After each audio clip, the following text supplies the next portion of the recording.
The Way to Rainy Mountain by N. Scott Momaday. The Going On, Part 2, pages 54 to 63. 16. There was a strange thing, a buffalo with horns of steel. One day a man came upon it in the plain. Just there were once upon a time 4 trees stood close together. The man and the buffalo began to fight. The man's hunting horse was killed right away, and the man climbed one of the trees. The great bull lowered its head and began to strike the tree with its black metal horns, and soon the tree fell. But the man was quick, and he leaped to the safety of the second tree. Again the bull struck with its unnatural horns, and the tree soon splintered and fell. The man leaped to the third tree, and all the while he shot arrows at the beast, but the arrows glanced away like sparks from its dark hide. At last there remained only one tree, and the man had only one arrow. He believed then that he would surely die. But something spoke to him and said, "Each time the buffalo prepares to charge, it spreads its cloven hooves and strikes the ground. Only there, in the cleft of the hoof, is it vulnerable. It is there you must aim."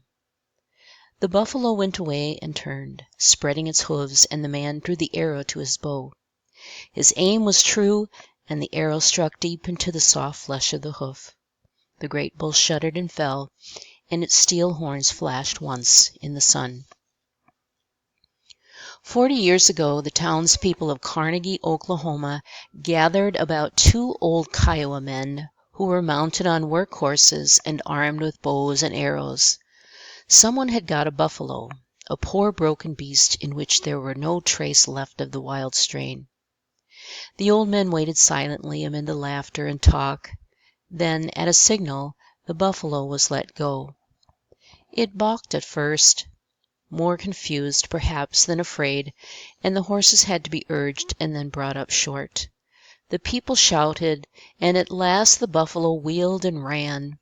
The old men gave chase, and in the distance they were lost to view in a great red cloud of dust. But they ran that animal down and killed it with arrows. One morning my father and I walked in Medicine Park, and on the edge of a small herd of buffalo. It was late in the spring, and many of the cows had newborn calves. Near by, a calf lay in the tall grass. It was red-orange in color, delicately beautiful with new life. We approached, but suddenly the cow was there in our way, her great dark head low and fearful-looking. Then she came at us, and we turned and ran as hard as we could. She gave up after a short run, and I think we had not been in any real danger. But the spring morning was deep and beautiful, and our hearts were beating fast, and we knew just then what it was to be alive. The sketch of the buffalo, its steel horns flashed once in the sun.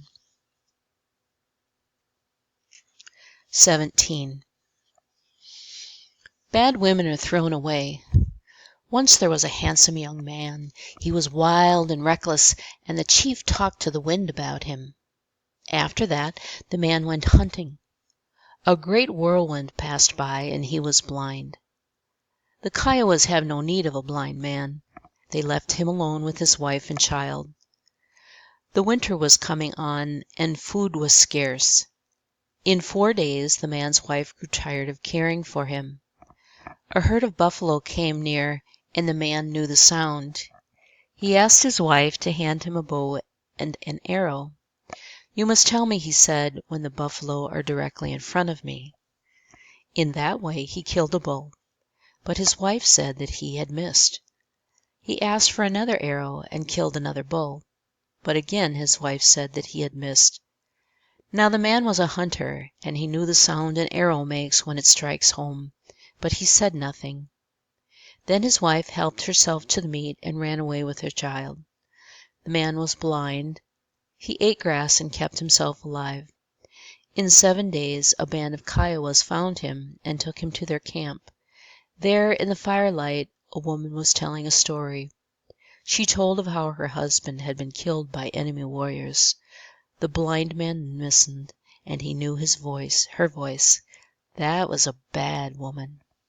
At sunrise they threw her away. In the Kiowa calendars there is a graphic proof that the lives of women were hard, whether they were bad women or not. Only the captives who were slaves held lower status. During the sun dance of 1843, a man stabbed his wife in the breast because she accepted Chief Do Hassan's invitation to ride with him in the ceremonial procession. And in the winter of 1851–52, Big Bo stole the wife of a man who was away on a raiding expedition. He brought her to his father's camp and made her wait outside in the bitter cold while he went in to collect his things. But his father knew what was going on, and he held Big Bo and would not let him go. The woman was made to wait in the snow until her feet was frozen. Mavadate's grandmother, Cayoontea, was a Mexican captive, taken from her homeland when she was a child of 8 or 10 years. I never knew her, but I have been to her grave at Rainy Mountain. Cayoontea, born 1834, died 1929, at rest. She raised a lot of eyebrows, they say, for she would not play the part of a Kiowa woman. From slavery she rose up to become a figure in the tribe. She owned a great herd of cattle, and she could ride as well as any man. She had blue eyes. 18. You know, the Kiowas are a summer people. Once upon a time a group of young men sat down in a circle and spoke of mighty things. This is what they said. When the fall of the year comes around, where does the summer go? Where does it live? They decided to follow the sun southward to its home, and so they set out on horseback. They rode for days and weeks and months, farther to the south than any Kiowa had ever gone before, and they saw many strange and wonderful things. At last they came to the place where they saw the strangest things of all. Night was coming on, and they were very tired of riding. They made camp in a great thicket. All but one of them went right to sleep. He was a good hunter, and he could see well in the moonlight. He caught sight of something. Men were all about in the trees, moving silently from limb to limb. They darted across the face of the full moon, and he saw that they were small and had tails. He could not believe his eyes, but the next morning he told the others of what he had seen. They only laughed at him and told him not to eat such a large supper again. But later, as they were breaking camp, a certain feeling came over them all at once. They felt that they were being watched, and when they looked up, the small men with tails began to race about in the limbs overhead. That is when the Kiowas turned around and came away. They had had quite enough of that place. They had found the sun's home after all, they reasoned, and they were hungry for the good buffalo meat of their homeland. It is unnecessary to dilate on the revolution made in the life of the Indian by the possession of the horse.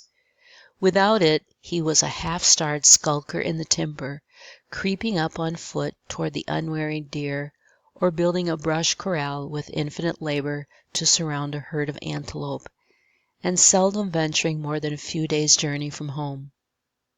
With the horse he was transformed into the daring buffalo hunter, able to procure in a single day enough food to supply his family for a year, leaving him free then to sweep the plains with his war parties along a range of 1,000 miles. Mooney. Some of my earliest memories are of the summers on Rainy Mountain Creek, where we lived in the arbor on the north side of my grandmother's house. From there you could see downhill to the pecan grove, the dense, dark growth along the water, and beyond, the long sweep of the earth itself carving out the sky. The arbor was open on all sides to the light and the air and the sounds of the land.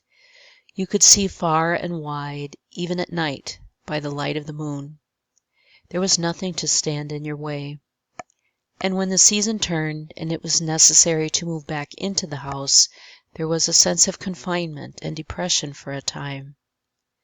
Now and then in winter, when I passed by the arbor on my way to draw water at the well, I looked inside and thought of the summer. The hard dirt floor was dark red in color, the color of pipestone. The sketch: he was transformed into a daring buffalo hunter. This ends the going on.